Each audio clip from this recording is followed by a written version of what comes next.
Perkelti failus į kitus aplankus galima keliais būdais. Vienas iš jų – paimti failą, laikyti kairį pelės klavišą ir tą failą tempti. Ir dabar galiu klavišą paleisti. Ir štai failas atsirado šitame aplanke, o šitame aplanke jo nebėra.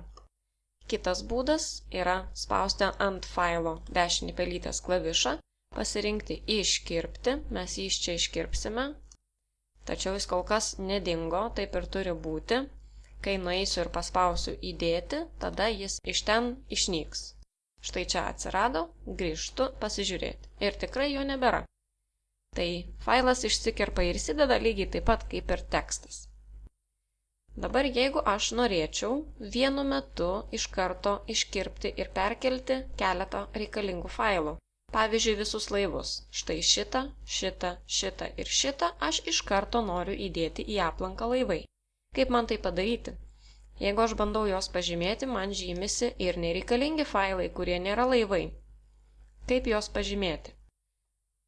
Mums pravers klaviatūros klavišas Ctrl. Jų iš viso yra 2. Štai kairėje pusėje ir dešinėje pusėje. Ant jų yra užrašyta CTRL, tai yra žodžio control trumpinys. Jos reikia vadinti control, o ne CTRL. Ir nesvarbu, kurį mes naudosime, ar kairį, ar dešinį, jie yra vienodi. Taigi, kaip jais naudotis? Reikia laikyti Ctrl klavišą ir spaudinėti pelytę ant reikalingų failų. Štai taip.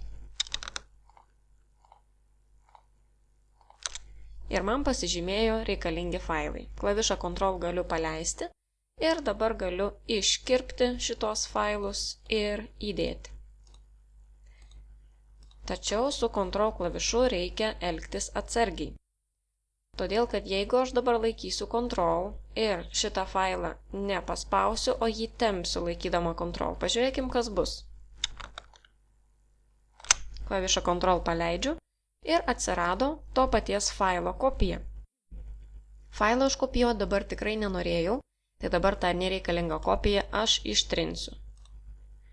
Na štai, tai tempiant failą ir laikant Ctrl klavišą atsiranda failo kopija. O pažiūrėkime, kaip yra su tekstu.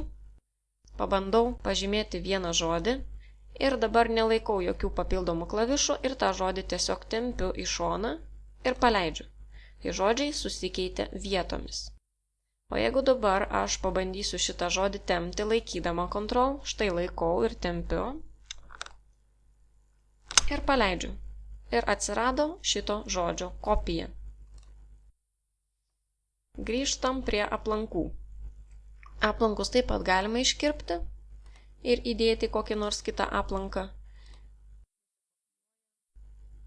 Ir jie, žinoma, persikelia į kitą vietą su visais esančiais failais jame. Na ir dar vienas dalykas, jeigu aš netyčia įdėčiau failą ne ten, kur reikia.